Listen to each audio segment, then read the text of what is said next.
When we look at the story of Jacob and Esau through my archetypal system, it's not about two brothers, it's about two states of consciousness. Esau represents Osiris, the grounded embodied presence rooted in the lower centers of being, root, sacral, and heart. He is the firstborn, the rightful heir to the blessing, because presence is our original inheritance. Jacob, the heel grabber, represents Set, thought, imagination, and reflective deception. He reaches up and supplants Esau at the very moment presence is about to receive its full reflection of awareness, stealing the birthright of the solar plexus.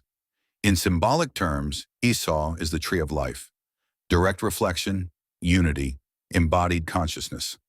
Jacob is the tree of knowledge, the false reflection that replaces lived experience with mental perception. When Jacob covers his hands with goat skins to trick his blind father Isaac, it mirrors the same reflective error that happens in consciousness. Awareness mistakes the texture of thought for the substance of being. The false phallus, the higher chakras of the throat, pineal, and crown, deceives the lower centers into believing thought is the source of light when it merely reflects it. In the vortex math diagram, this is the moment the 3-6-9 pattern of Set overlays the 1-2-4-8-7-5 reflection of Osiris. The intuitive lunar reflection of consciousness is overtaken by the solar projection of imagination. Jacob then becomes Israel, the self that lives in reflection, not presence.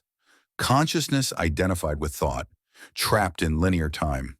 It's the same pattern repeated when Isis uses the false phallus to reconstruct Osiris into Horus, the ego identity born of illusion. So the Jacob and Esau story is the story of how thought supplants being, how imagination overtakes reflection, and how the eternal inheritance of presence is traded for a bowl of temporal perception. Bread and lentils, the food of the mind. The blessing that Jacob steals isn't a reward.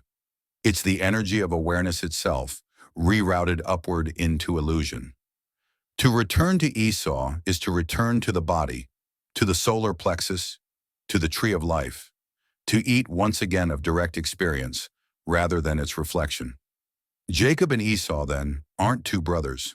They are the eternal tension between thought and presence, imagination and embodiment, the false phallus and the true grail.